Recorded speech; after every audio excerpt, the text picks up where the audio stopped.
Hey guys, and welcome back to my YouTube channel. If you haven't already, subscribe and definitely like the video before we continue.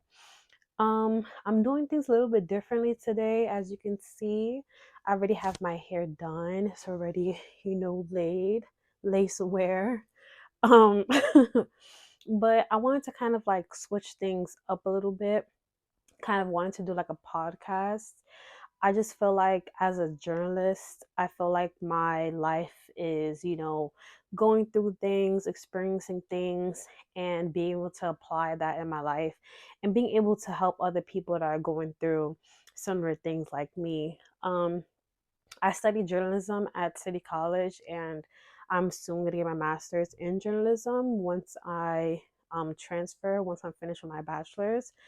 Right now, I'm currently working my bachelor's degree and I'm graduating in May. So I'm really excited about that. So I want to switch things up a little bit. This is going to be like a book review. I've been reading this book for about a week now. I just finished it yesterday and it's been really good. I recommend you guys to read it. The author's name Linda Rose.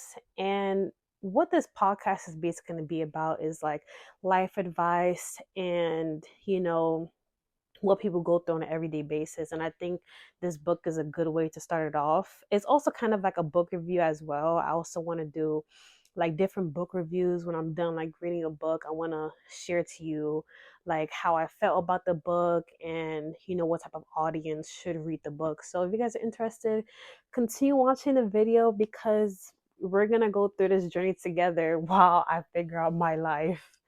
One thing that I like about the author is that she's a Black individual. She is from, let me put the book right here if you guys can see it. But she is from North Carolina. Let me see. Put the book right there. It's called Under the Skin, The Hidden Tool of Racism on Healthcare in America. You guys can search it up. I'll definitely put it in the description box below.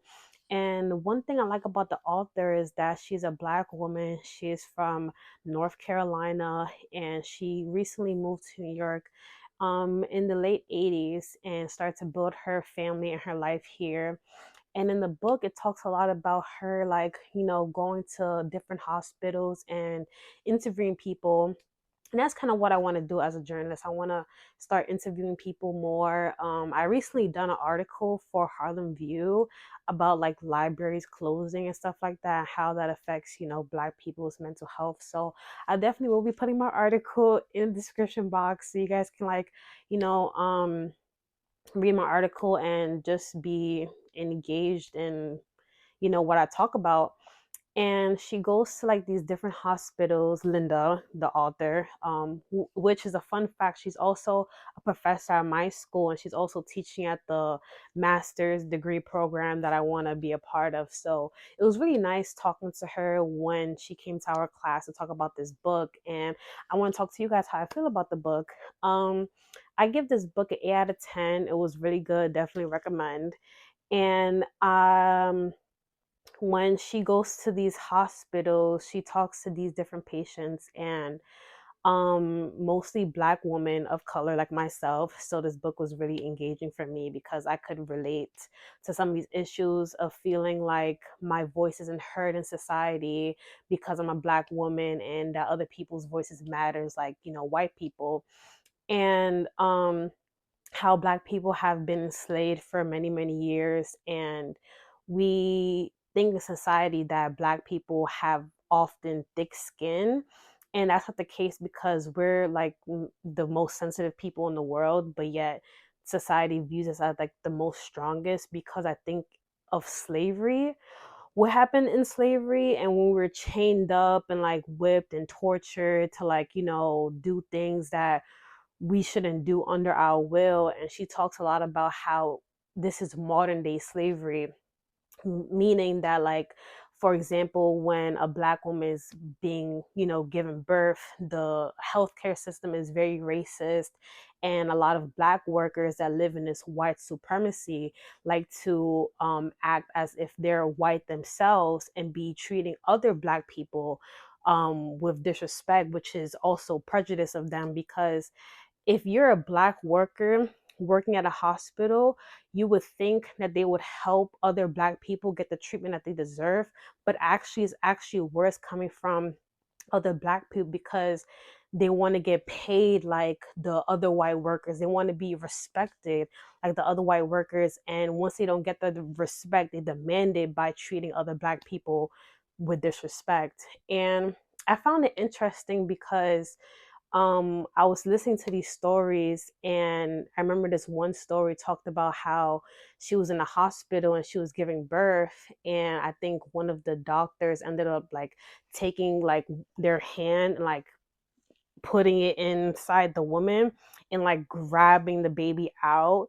And that's not what you're supposed to do at birth. When you're giving birth, you're supposed to like have the baby gently out and be touching the head. But these white, doctors are surrounding this Black woman, making her afraid and being in this vulnerable state and basically putting her in enormous pains. And it talks about how, like, young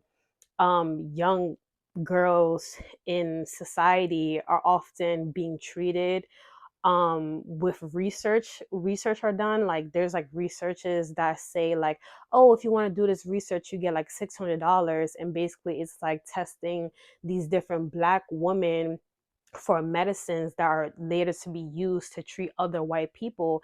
And it also talks about how Black people live sicker and die quicker. And that's just a big example of how, we're used as like test animals to help other white people succeed in society. And it's crazy because a Black woman with an education is most likely to die in the care of a healthcare worker versus a woman with a high school education. And it talks a lot about how we should start taking care of our bodies more, because the system is against us and we go to these hospitals to get the help that we need when we're sick. Like COVID just happened and a lot of Black people died during COVID. And that just makes me think like, wow, like what other systematic oppression is happening in this world outside of the hospitals do we have to be afraid of when we're walking in the street, commuting to school, commuting to work? Like how many of these officers are going to like look at us like, oh, look at this Black person?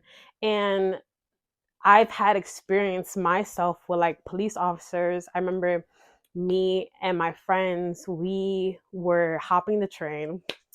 Don't do it. If you guys are from New York, you know what I mean. We were hopping the train, but we had a good reason though. The only reason why we did hop the train was because it was like really hot and we were seeing other people do it. So we were like, we might as well do it. So we ended up doing it. We were kind of scared at first, but we ended up doing it, and officers like ended up seeing us because we were like, should we do it? Should we not? And we ended up getting caught, and we ended up each getting 100 fine tickets. But it's crazy because you would think that it's only 275, so you can like easily just hop the train and it'll be okay, and the officers will let us out with a warning. But it was like two officers, and they were Black. Like they were Black people on top of that. So not only does this book talk about how you should be, cautious of like, who you are, but just be aware of like your surroundings, because there's a lot of like crazy thing that's happening in like the world, and we already go through much as like Black people. And this book really helps break down like your struggles and what you're going with, and like showing that you're not alone. Like if you're feeling that you are feeling mistreated, you probably are. You should talk to somebody and to kind of understand like who you are, because we do live in a racist world. And you know um America doesn't have free healthcare. That's another big issue that the book talks about. We don't have free healthcare, and even if we did have free healthcare, we will still have these derogatory terms that are being used against us.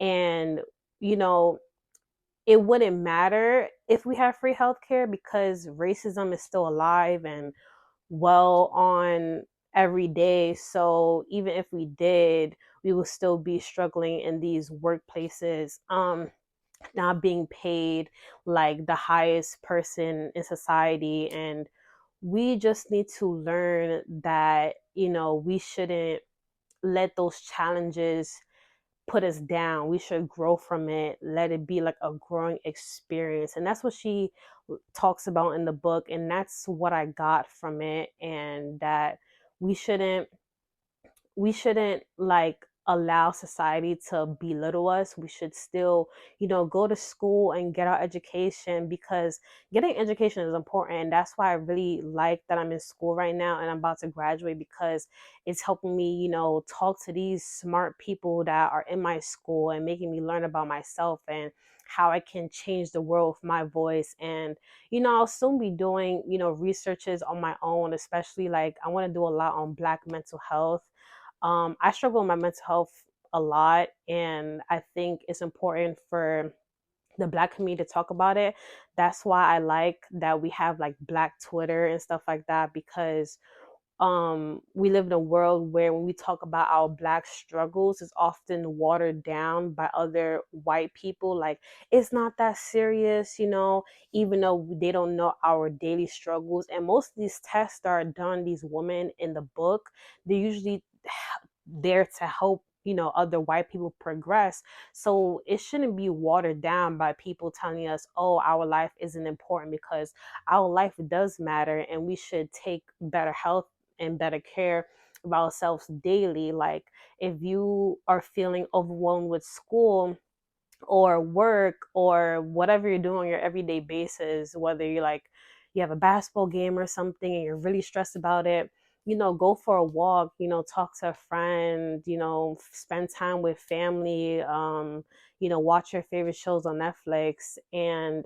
because those are really important, we need to start taking care of ourselves much better, because if these hospitals and these workplaces and places that we go to on an everyday basis, if they ignore our mental health and what we go through on a daily basis, they're not gonna care. They're gonna like overwork you and then you're gonna get burnt out. But if you like have a self-care Sunday and take care of yourself more and take more showers and stuff, then our health will be much, much better. And we don't have to go to these hospitals to let them take care of ourselves. We have our own remedy. We have, cranberry juice. You can drink tea for relaxation, coming up with our own remedies. And that's why I feel like Gandhi, I think that's his name, Gandhi, something with like Nick Cannon being like the new Gandhi now, because he's like, you know, hearing about these new medicines that can cure cancer, but like these remedies are being hidden from us because we're being put into the system where they want to keep us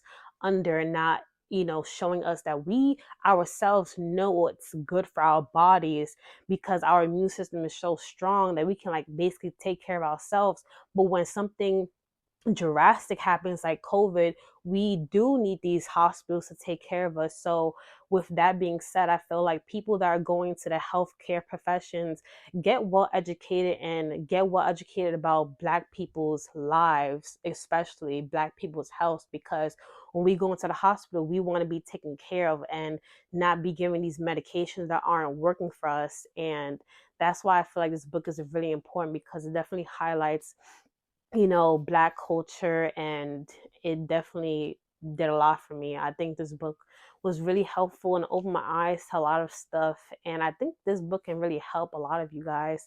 But other than that, I feel like I'll give this book, like I said, an 8 out of 10. I'll definitely be posting more book reviews to give you guys a sense of how I feel about it. And yeah, so let me know what you guys think, and definitely get this book online or in your local stores. I got this book from my school. I didn't buy it. So I mean, if you go on Amazon, it should be like $5.99 or something like that. But yeah, it was on the New York Times, Washington Post, and it was really good. So definitely check this book out, and like, comment, subscribe if you like my video, and let me know what type of topics you guys want me to talk about. Bye.